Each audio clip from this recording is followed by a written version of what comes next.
Merong dalawang negosyante, parehong tig-1 milyon ang kanilang puhunan sa negosyo nila. Yung isa, yung 1 milyon, inilagay niya lahat sa negosyo, pinalago, lahat ginamit. Ang mga kinita niya, inilagay niya sa negosyo. Lahat ng pera niya, inilagay niya sa negosyo. Nung kumikita na siya, lahat sa negosyo pa rin niya nilalagay. So hanggang sa dumating na lumago na, malaki na, marami na rin siyang mga tauhan, may trahedya na naganap. Nagkaroon ng sunog kung saan yung tindahan niya ay naandon at kasama sa mga nasunog at wala halos natira. Problemado siya, nalungkot siya kasi lahat ng pera niya inilagay niya sa negosyo niya. So ngayon, paano siya makakapagsimula? Ganong simot na siya. Hindi niya alam ngayon kung saan siya kukuha ng pangpasimula ulit kasi lahat ng pera niya iniligay niya na sa negosyo. Di kahit kuunting save, hindi siya nakapag-ipon kasi ang nasa mindset niya, lahat ng pera ko ilalagay ko sa negosyo.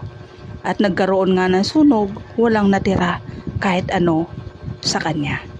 At yung isa namang negosyante ay hinati niya ang kanyang 1 milyon. Yung kalahating milyon, yun ang inilagay niya sa kanyang negosyo. Pinalago, pinalaki, pinalago niya ulit ang kanyang negosyo. Once na kumikita na siya, inilalagay niya sa negosyo at yung kalahating milyon, itinabi niya ito para just in case hindi siya maging successful sa negosyo niya o kaya malugi siya, meron pa rin siyang pangsimula. So ngayon, merong trahedya na nangyari ulit na hindi inaasahan. Nagkaroon ng kalamidad. Nagkaroon ng napakalaking baha at halos buong lugar or kabayanan kung saan nandun yung kanyang negosyo ay nalunod sa baha. Halos wala ring natira sa kanya kasi nga nalubog sa baha.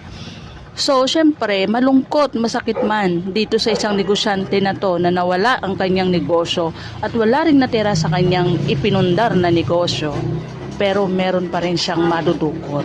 May pera pa rin siya nakalaan, may pera pa rin siya na pangsimula kasi hindi niya inubos yung kanyang 1 milyon. So sa dalawang negosyante na to, sino sa kanila ang mas pipiliin mo?